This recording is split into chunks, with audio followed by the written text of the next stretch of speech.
Allahu Akbar,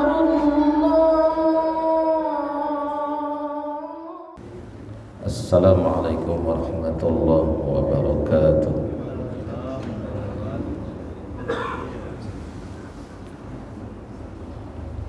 Alhamdulillah wa syukru ala ni'amillah, wassalatu wassalamu ala rasulillah Sayyidina wa maulana Muhammadin sallallahu alaihi wasallam ibni Abdillah wa ala alihi wa ashabihi wa man tabi'ahu wa wala. La hawla wa la quwwata illa billah. Amma ba'du. Qala Allah ta'ala fil Qur'anil Karim, A'udzu billahi minasy syaithanir rajim. Bismillahirrahmanirrahim. Qul hal yastawil ladzina ya'lamuna wal ladzina la ya'lamun. Wa qala an-nabiyyu sallallahu alaihi wasallam, man salaka tariqan yaltamisu fihi ilma sahhalallahu lahu tariqan ilal jannah. Shadaqallahul azim wa sadaqa rasuluhun nabiyyul habibul karim. Wa nahnu ala dzalika minasyakirin wasyakirin. Walhamdulillahi rabbil alamin. Segenap pengurus Masjid Jami Baitul Izzah, bil khusus Tuan DKM, Pak Ustaz Kaswadi yang saya hormati, para hujjah, para ustaz, bil khusus Ustaz Dani, Ustaz Budi yang saya hormati, para sesepuh, para tokoh masyarakat yang saya hormati, para jamaah Bapak Ibu yang saya muliakan. Mari sama-sama kita memanjatkan puji dan syukur kehadirat Allah Subhanahu wa ta'ala yang senantiasa memberikan berbagai macam nikmat. Nikmat sehat walafiat, nikmat panjang umur, nikmat iman dan Islam, dan juga nikmat-nikmat lain yang kita semua pasti tidak akan bisa menyebutkan satu persatu. Sehingga alhamdulillah pada pagi ini kita bisa bertemu kembali, kita bisa hadir kembali, bermuajahah dan bersilaturahim kembali di tempat yang mulia ini guna melaksanakan perintah Allah Subhanahu wa ta'ala. Alhamdulillah, baru saja kita bisa melaksanakan sholat subuh dengan berjamaah dan dilanjutkan dengan taklim. Mudah-mudahan semua yang kita kerjakan diterima oleh Allah Subhanahu wa ta'ala. Salawat dan salam mudah-mudahan Allah curahkan ke junjungan Nabi besar kita Muhammad sallallahu alaihi wasallam. Juga mudah-mudahan rahmat dan kesejahteraan dilimpahkan kepada keluarga beliau, sahabat beliau, tabi'in, tabi'in, dan juga mudah-mudahan kepada kita sekalian. Amin ya rabbal alamin. Para jamaah yang saya hormati, saat ini kita sudah berada di awal, di hari yang kedua bulan Zulhijjah, bulan haji, salah satu bulan yang menjadi mikot zamani, waktu untuk melaksanakan ibadah haji. Sebab melaksanakan ibadah haji waktunya ditentukan, tidak bebas kapan saja, ada waktunya. Al-hajju ashhurum ma'lumat. Melaksanakan ibadah haji harus pada bulan-bulan tertentu. Ini asyhurum ma'lumat. Kalau kita lihat dalam kitab-kitab tafsir, isinya adalah Syawal, Dzulqa'dah, dan sebagian bulan Dzulhijjah. Itu waktu untuk melaksanakan ibadah haji. Di bulan ini, di bulan Dzulhijjah, ada hari yang ke-8 namanya hari Tarwiyah. Kemudian hari ke-9 namanya hari Arafah. Hari ke-10 namanya Idul Adha, hari raya Idul Adha.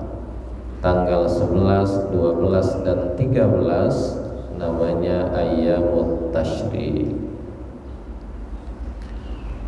Di tanggal 8, di tanggal 9 kita dianjurkan puasa. Ketika kita melaksanakan puasa, itu masuk kepada hukum sunnah. Sebab puasa, selain puasa yang diwajibkan di bulan Ramadan, ada puasa-puasa yang hukumnya sunnah. Semua ibadah begitu, ada yang fardunya, ada yang sunnahnya. Misalnya sholat ada yang fardu, yang 5, ada juga yang sunnah. Puasa ada yang wajib, yang fardu di bulan Ramadan. Di waktu yang lain ada yang sunnah. Puasa sunnah itu ada yang datangnya mingguan. Puasa Senin Kamis itu setiap minggu ketemu. Ada puasa sunnah yang datangnya bulanan, setiap tengah bulan ada puasa sunnah Ayyamul Bid. Ada puasa yang datangnya setiap tahun, yaitu sekarang nih misalnya ada puasa Tarwiyah, ada puasa Arafah, itu adanya setahun sekali, enggak ada di setiap bulan apalagi minggu. Adanya setahun sekali baru bertemu dengan yang namanya Tarwiyah dan Arafah. Contoh lain puasa sunnah yang datangnya tahunan, yaitu setiap bulan Muharram di tanggal 9 disebut dengan hari Tasu'a, Tis'atun. Ada yang disebut dengan puasa Asyura, Asharatun, di hari tanggal 10. Itu datangnya setahun sekali setiap Muharram.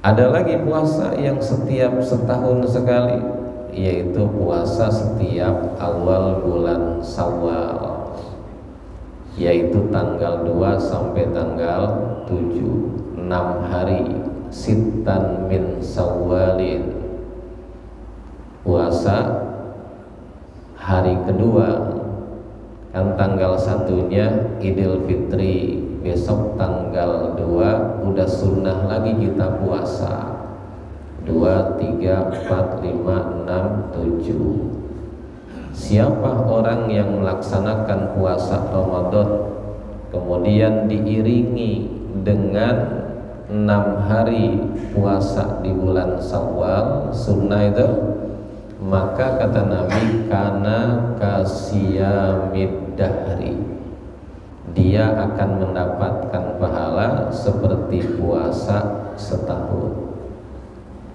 Subhanallah. Pernah puasa setahun, Pak? Berturut-turut puasa setahun pernah.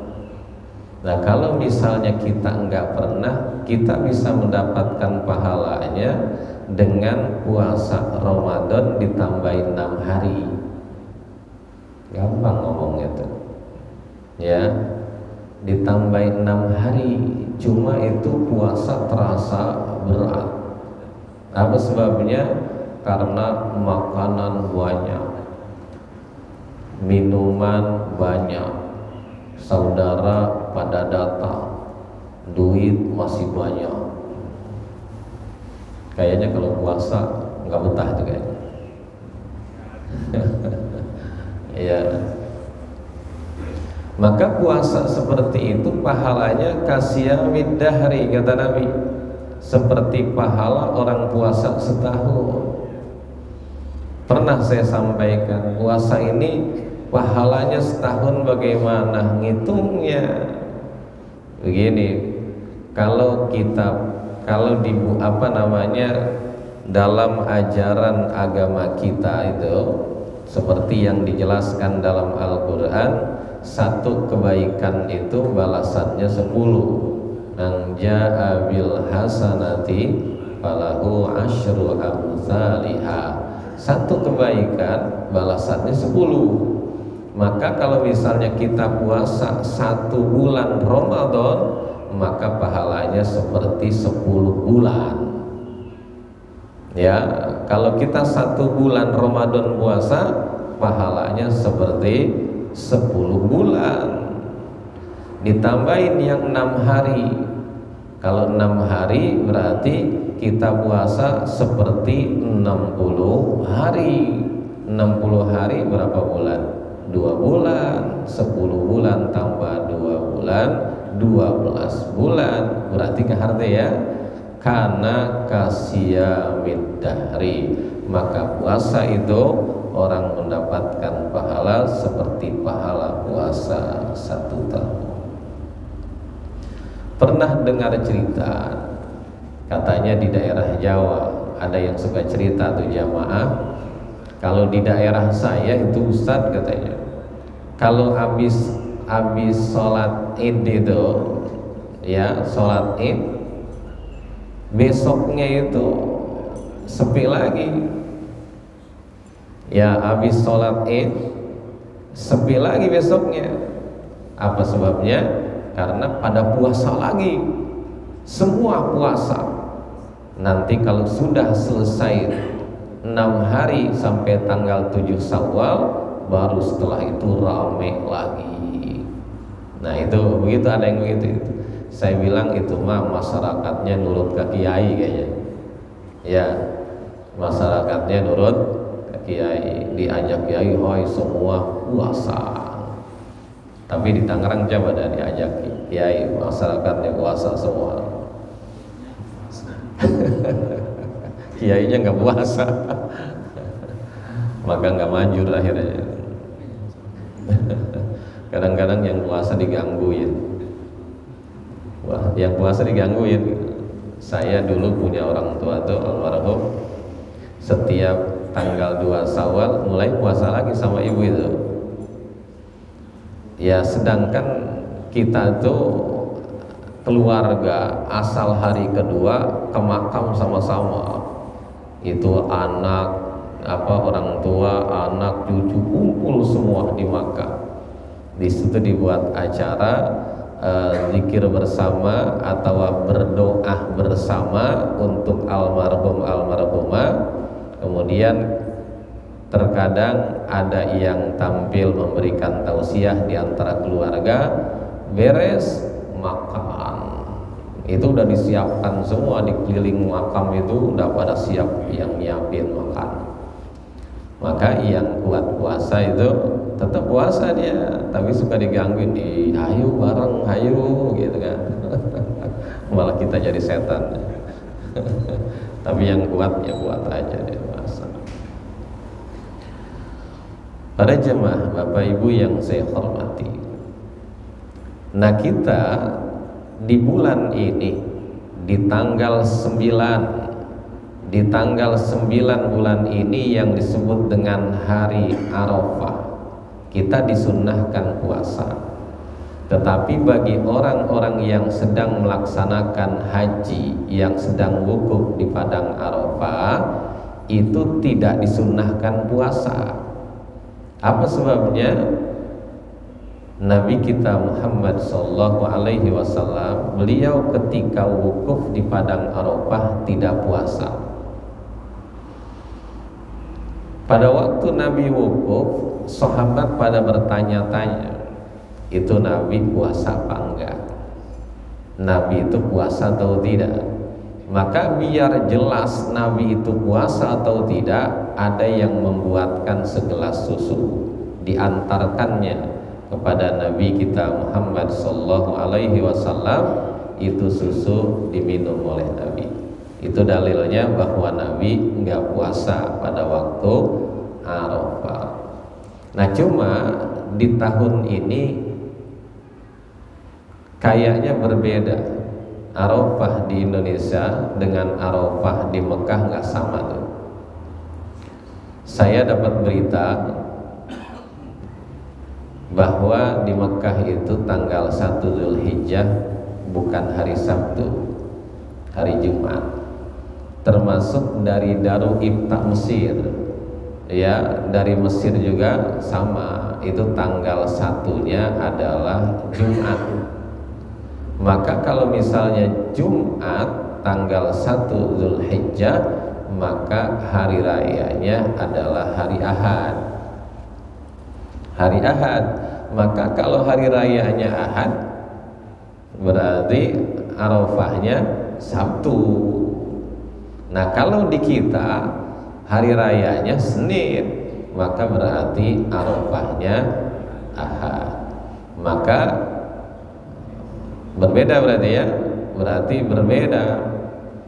Kalau di kita tanggal 8, di sana tanggal 9. Kalau kita tarwiyah, di sana Arafah. Boleh enggak kalau misalnya kita puasa tarwiyah, di sana sudah Arafah? Kan yang jadi pertanyaan begitu.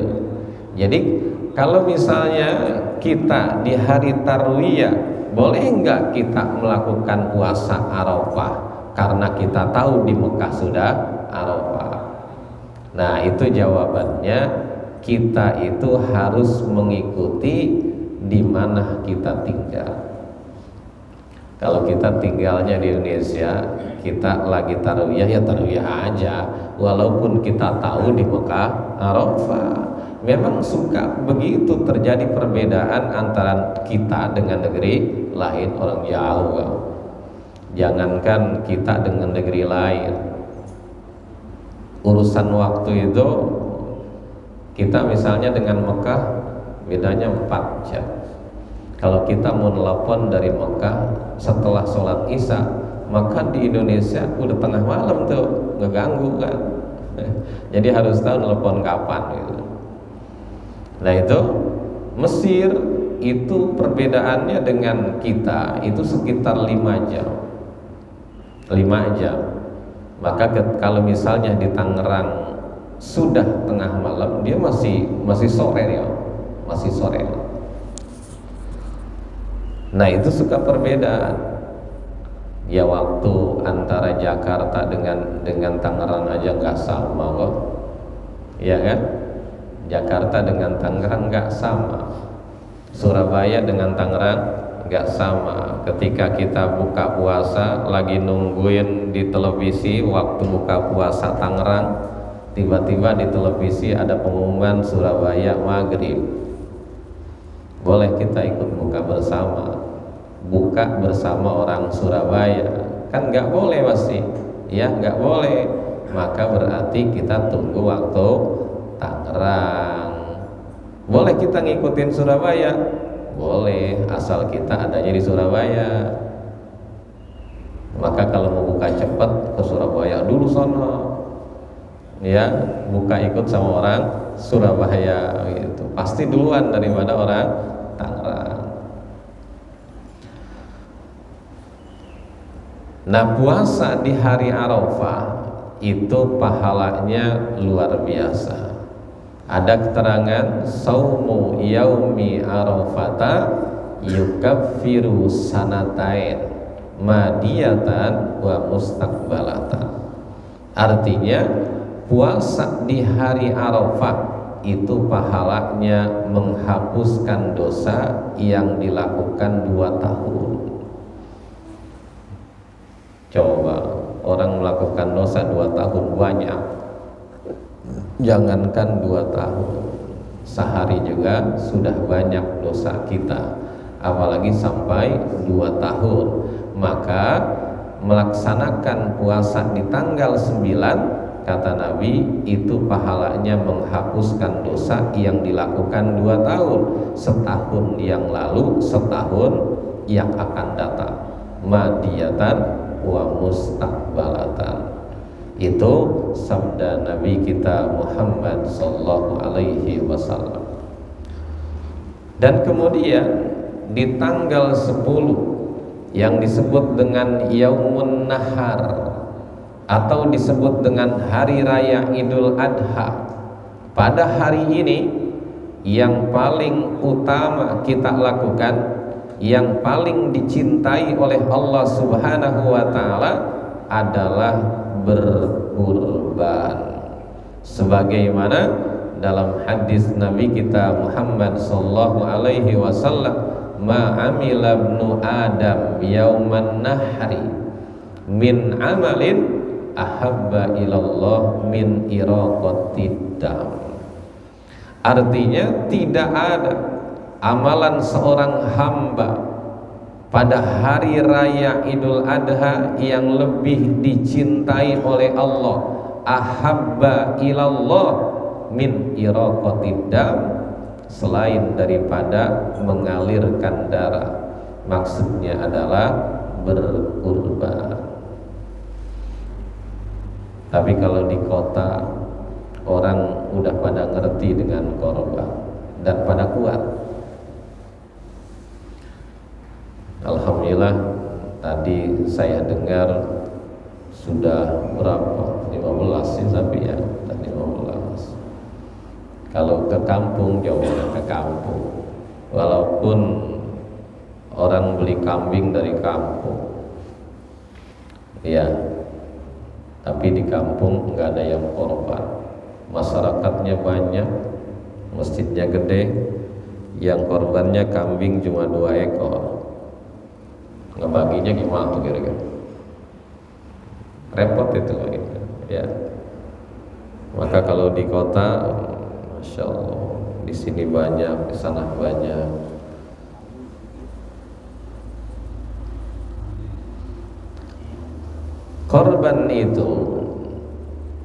Korban itu bahasa Arabnya adalah udhiyah. Berkurban itu bahasa Arabnya udhiyah.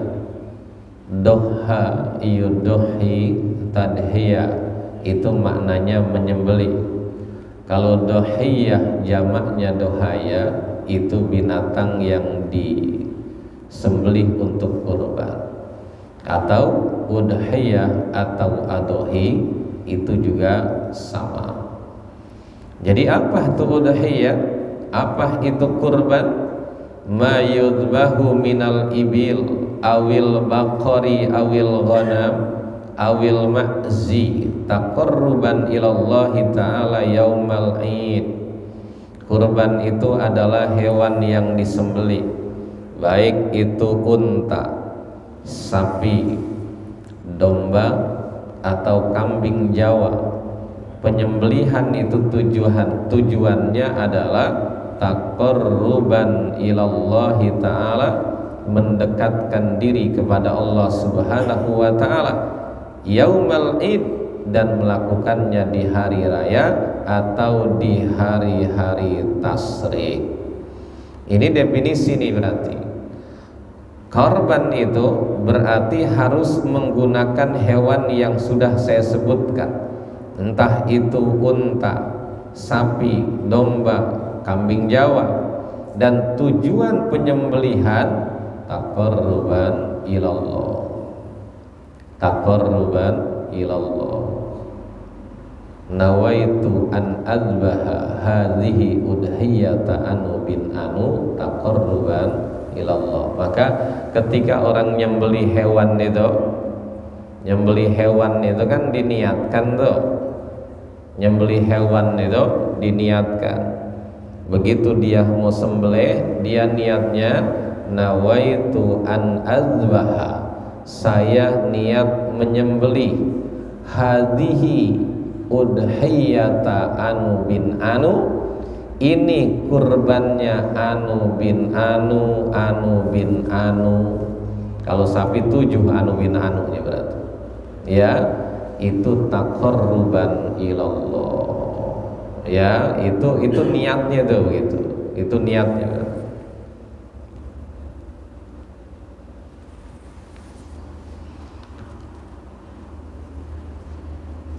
Dan kemudian menyembelihnya waktunya di hari raya Idul Adha atau Yamun Nahar atau di 3 hari setelahnya. Nah, kalau misalnya orang menyembelih hewan seperti itu tapi waktunya bukan di waktu itu, maka itu bukan kurban. Kurban berarti menyembelihnya harus di tanggal 10 atau tanggal 11, 12 dan 13. Berkaitan dengan udhiyah ini, ada yang hewannya serupa, syaratnya mesti sama, yaitu yang namanya akikah. Suka timbul pertanyaan, boleh orang korban belum akikah? Enggak ada larangan. Ya, dia belum akikah, kurban itu enggak dilarang, atau kurban saja.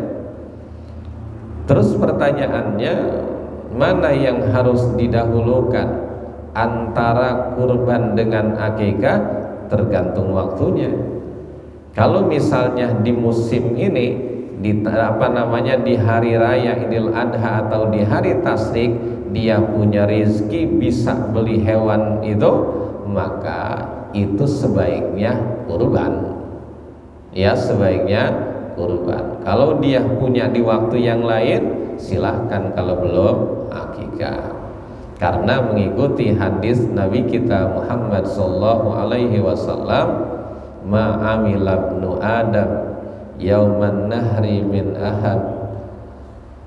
ahabba ilallah min iraqatib ma amila ibnu Adam yauman nahri min amalin ahabba ilallah min iraqatib. Sayangnya berarti, jadi kalau misalnya di hari raya dia punya hewan, jangan akikah. Ya, sebaiknya dia itu berkurban. Dalilnya di dalam Al-Quran, dalil yang menjelaskan atau yang menjadi dalil bahwa kurban itu disyariatkan adalah ayat Allah di surat Al-Kautsar ayat 2. Fasolli li rabbika wanhar. Fasolli li rabbika wanhar. Bacanya jangan diputus. Jangan fasolli li rabbika wanhar. Itu baru belajar baca. Ya. Tapi ada timbul suka ada macam-macam lah zaman sekarang. Baca Quran itu harusnya jangan begitu. Maksudnya jangan begini. Kita kan suka baca fasholli li rabbika wanhar. Enggak baca fasholli li rabbika wanhar. Kan itu beda-beda kalimat, maka bisain katanya gitu. Atau enggak enak didengar baca Quran kayak gitu. Ya, enggak enak didengar. Fasholli mantok. Maka saya suka bilangin ke anak, li-nya meli depan sambungin, karena li-nya ini pendek nih. Jangan fasholli li rabb, fasholli li rabbika wanhar. Artinya fasholli, maka salatlah kau Muhammad, li rabbika, untuk Tuhanmu. Maka salatlah engkau Muhammad karena Tuhanmu. Wanhar, dan berkurbanlah. Ini yang dimaksud perintah salat, maksudnya adalah salat Idul Adha. Maka penjelasannya sholli sholatal Id, wanhar wanharil udhiyah. Salatlah salat Id dan berkurbanlah, maksudnya adalah berkurban udhiyah, menyembelih hewan kurban. Ini pendapat yang paling masyhur yang menjelaskan tentang dianjurkannya untuk berkurban. Mana dalil hadisnya? Itu dalil Quran. Hadis Nabi kita Muhammad sallallahu alaihi wasallam dalam hadis Bukhari dan hadis Muslim, marwahul Bukhari wa Muslimun anna nabiyya sallallahu alaihi wasallam dhaha bi kabsyain amlahain aqranain. Artinya Nabi kita Muhammad sallallahu alaihi wasallam beliau berkurban bikabsyain dengan menggunakan domba dua, amlahain yang warnanya putih dua-duanya. Itu amlahain maknanya bisa kambing itu, domba itu warnanya putih semua, bisa juga yang disebut amlahain itu ada warna lainnya, cuma kebanyakan putih gitu. Kan suka ada domba tuh warnanya putih tapi ada hitamnya di leher gitu, kan suka ada kayak gitu tuh.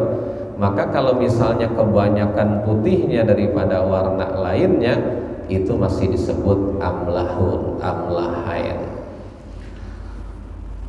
Aqranain. Dan kemudian beliau kurbannya dengan domba yang bertanduk. Boleh enggak kalau kita berkorban dombanya enggak ada tanduknya? Enggak apa-apa ya, enggak apa-apa. Karena tanduk mah enggak dimakan. Kalau misalnya hewan itu ada tanduknya, gede tanduknya, sampai ngelingkong itu. Kan kambing tuh bagus ya tanduk sampai gitu, sampai berbelok ke telinga ya. Tapi nantinya tanduknya nggak dimakan kan, nggak dimakan sama kan tanduk, paling juga dijadikan main, suka ditaruh di atas pintu buat ngusir setan. Setan takut kali sama tanduk.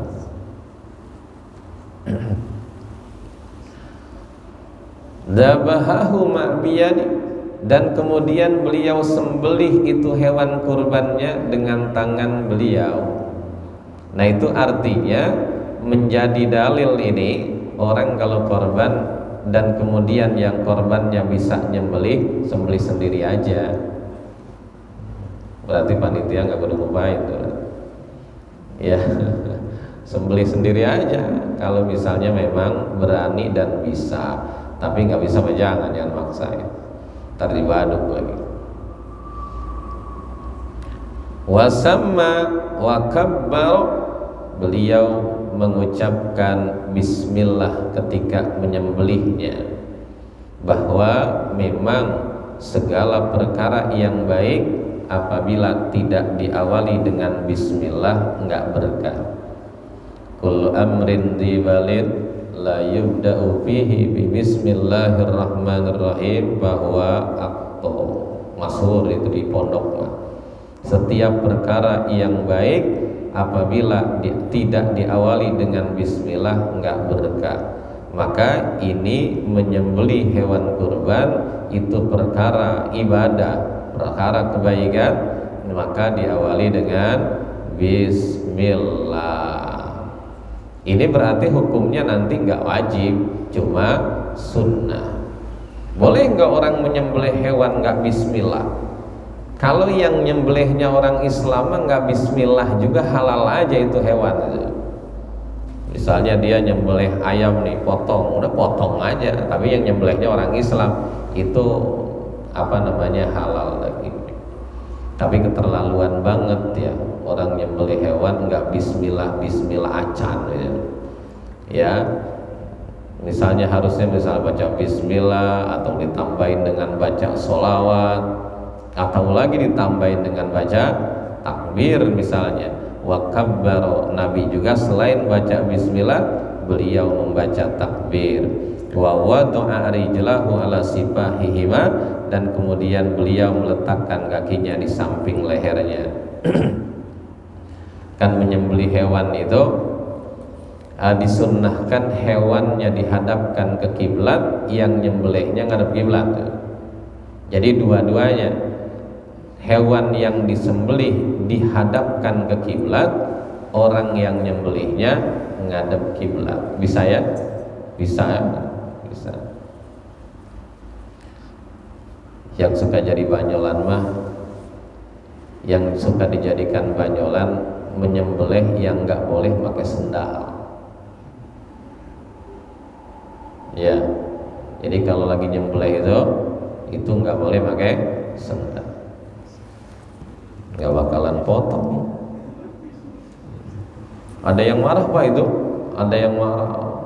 Jadi rupanya yang ngomong itu banyolan, nggak boleh nyembelih itu pakai sendal.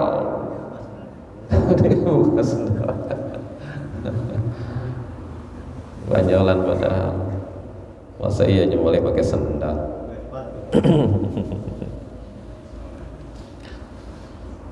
Pada jamaah yang saya hormati, lalu apa hukumnya udhiyah itu?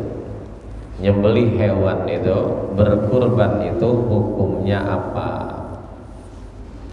Hukum asalnya kurban itu adalah sunnatun muakkadatun, yaitu sunnah yang ditekankan. Sunnah yang ditekankan, sunnah muakkad, sunnah muakkadah. Kalau kita cari ta'rifnya, sunnah muakkadah itu apa sih? Sunnah muakkadah adalah sunnah yang yang tidak pernah ditinggalkan untuk dilakukan oleh Nabi kita Muhammad sallallahu alaihi wasallam.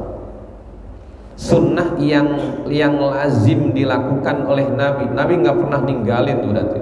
Ya, Nabi nggak pernah meninggalkan.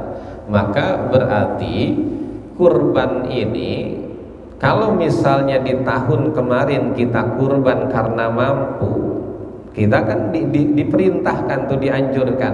Di tahun ini kita mampu lagi, berarti terus dianjurkan. Tahun besok mampu lagi, terus dianjurkan.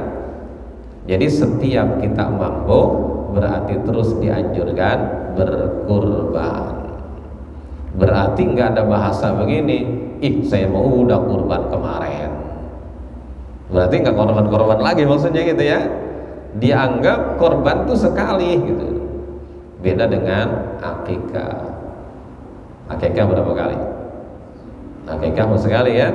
Iya, ada yang akikah berkali-kali ada. Perintahnya juga emang nggak ada. Ya, akikah itu cuma sekali. Yang melakukan akikah juga bukan kita.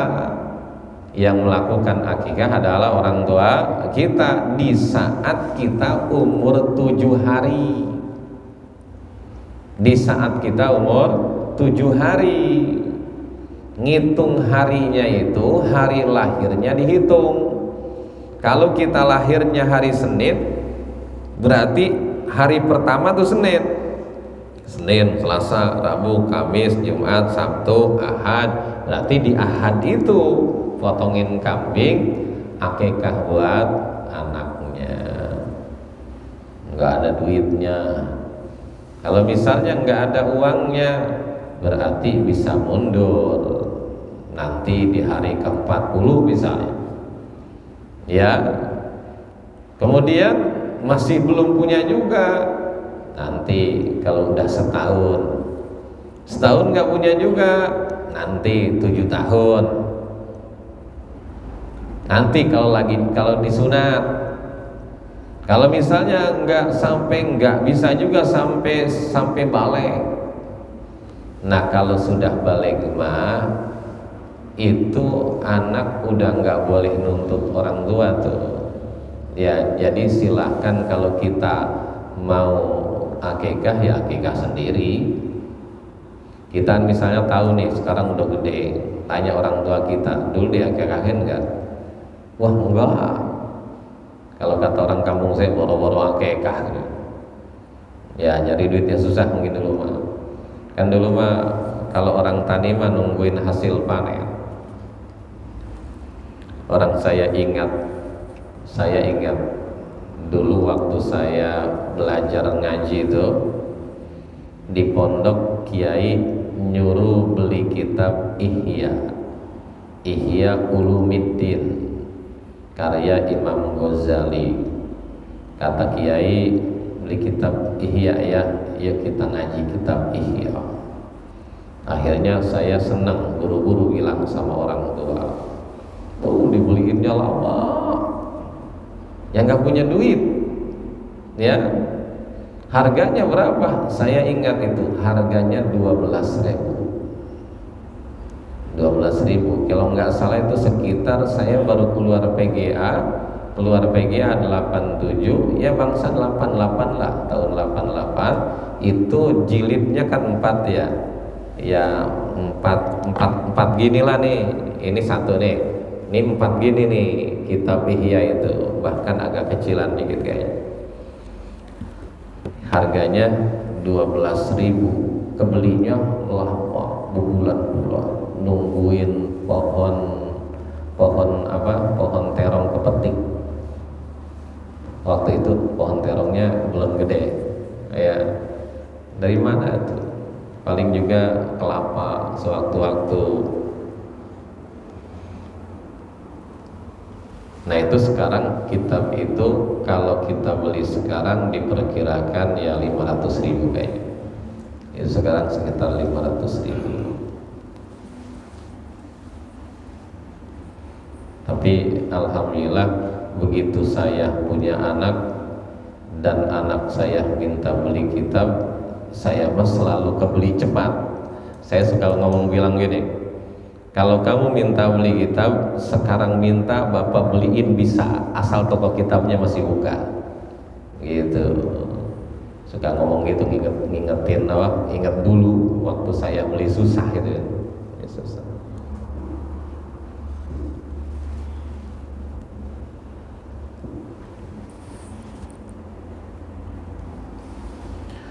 Pada jamaah yang saya hormati, jadi berarti kalau misalnya akikah itu tidak dilakukan oleh orang tua kita sampai kita sudah dewasa sekarang, maka kita nggak boleh nuntut ke orang tua, Pak atau ikahin saya kalau belum mah.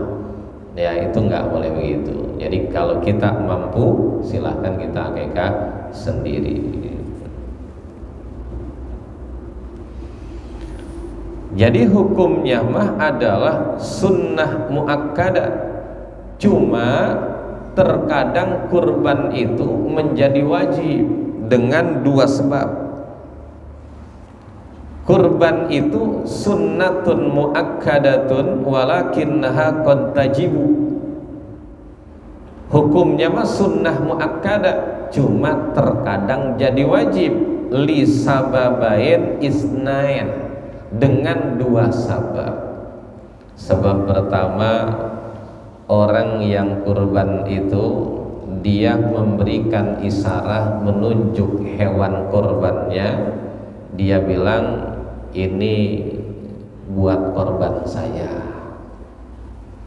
Itu kalau udah ditunjuk kayak gitu, itu jadi wajib tuh korban.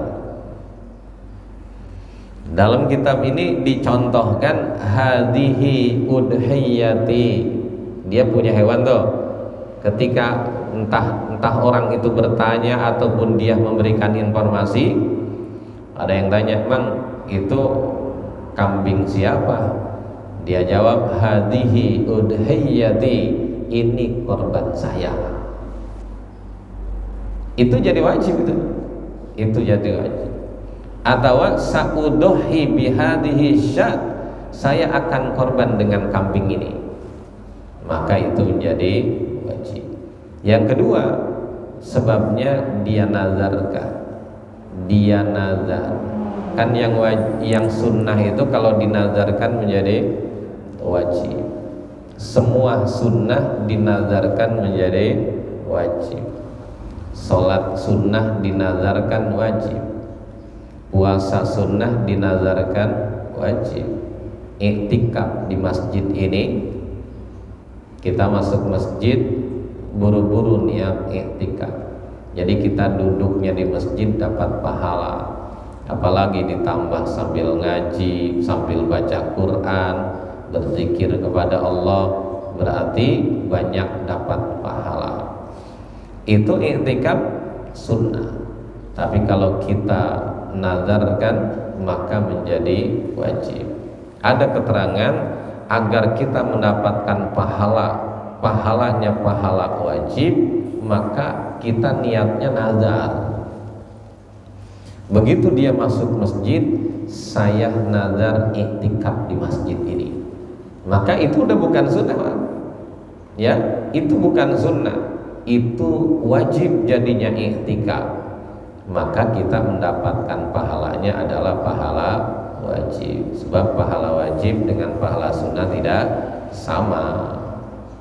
Sholat yang 5 yang wajib pahalanya nggak sama dengan sholat sunnah. Nah, kalau misalnya dia nazar, saya nazar tahun ini mau korban, maka berarti itu nazar menjadi wajib.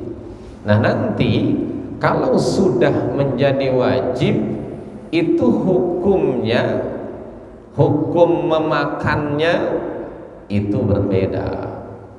Kalau korban jadi wajib, maka yang korbannya bersama keluarga, yang nafkahnya dalam tanggungannya, itu haram makan dagingnya.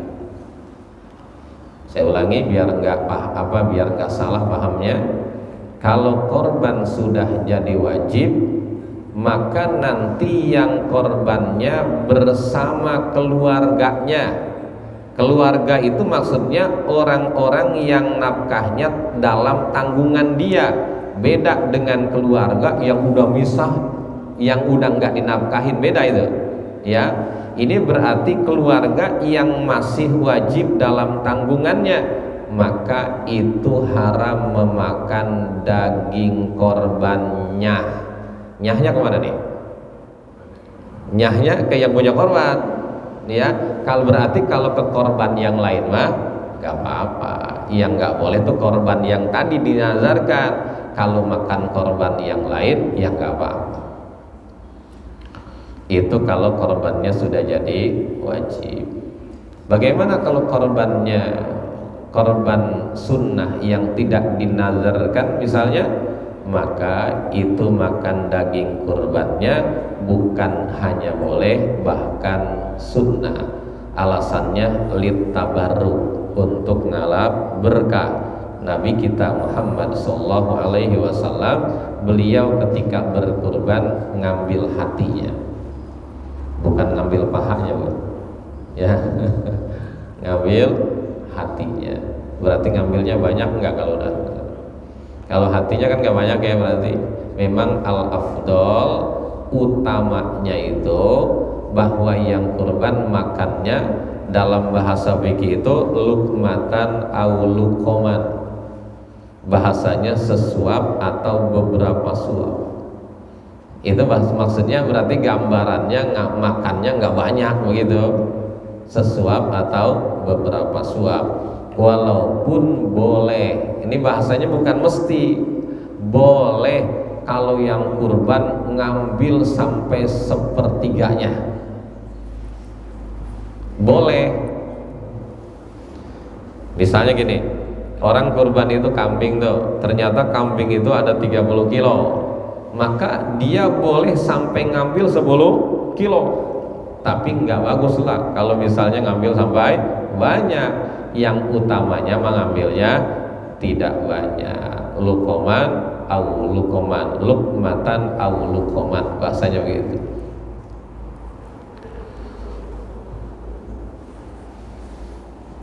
Siapa yang diperintahkan? Siapa yang dianjurkan untuk berkurban? Siapa yang kena khitab untuk berkurban?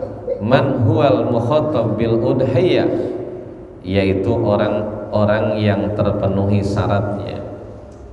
Misalnya pertama syaratnya muslim, Ya, berarti pala yuhotobu biha ghairul muslim, selain muslim tidak diperintah untuk berkurban. Satu.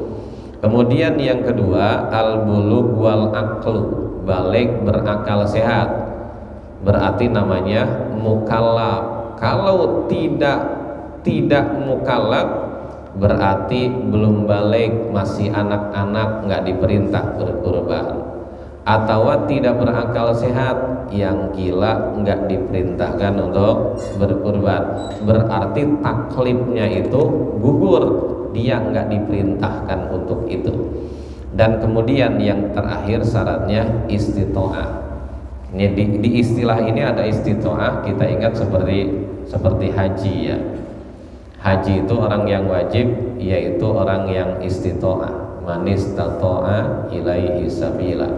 Nah, dalam istilah ini juga yang dianjurkan, yang diperintahkan berkurban adalah orang yang punya istitoah. Yang dimaksud istitoah di sini bi ayyamlika qimataha zaidatan an nafaqati wa nafaqati man huwa mas'ulun anhum, yaitu orang yang punya harganya yang lebih daripada nafkah dirinya dan nafkah keluarganya. Misalnya gini, kita itu di hari raya ada nafkah buat kita, buat makan kita ada, nafkah buat keluarga juga ada. Tetapi lebih dari itu, kita punya uang bisa untuk membeli hewan kurban, maka ini namanya kita sudah disebut istitoah. Itu berarti kita disebut sudah mampu. Maka ketika kita sudah mampu, maka hendaklah berkurban. Ya, kayak orang melaksanakan ibadah haji, kalau mampu jangan ditunda-tunda, jangan nanti aja, oh nantinya lama. Ya, jangan nanti aja, nanti kalau berangkat haji sekarang masih muda, belum tapi pantas. Kan ada yang begitu dulu mah. Padahal mah haji mah mumpung masih muda, karena melaksanakan haji banyak jalannya. Apalagi ditambah haji yang biasanya suka jauh-jauh. Di Mekah jauh dari Masjidil Haram, di Madinah jauh dari Masjid Nabawi, di Mina jauh dari Jamarot, sampai-sampai ada yang jalan sampai 7 kilo. Ya, orang kalau nggak kuat jalan mah Pak, muterin Ka'bah aja itu banyak yang kecapean. Apalagi muterinnya sambil berdesak-desak dan dia nggak bisa dekat dengan Ka'bah. Kalau dekat ke Ka'bah memutarnya sebentar. Tapi kalau jauh dari Ka'bah kan putarannya jauh, apalagi di atas mah. Ya, katanya ada yang bilang 2,5 jam, toab doang. Ya. Para jamaah yang saya hormati, demikian dulu yang dapat saya sampaikan pada pertemuan ini. Mudah-mudahan apa yang saya sampaikan ada manfaatnya buat kita semua. Dan mohon maaf apabila ada kesalahan dan kekurangan. Terima kasih atas segala perhatian. Hadanallahu wa iyyakum ajma'in. Wassalamualaikum warahmatullahi wabarakatuh.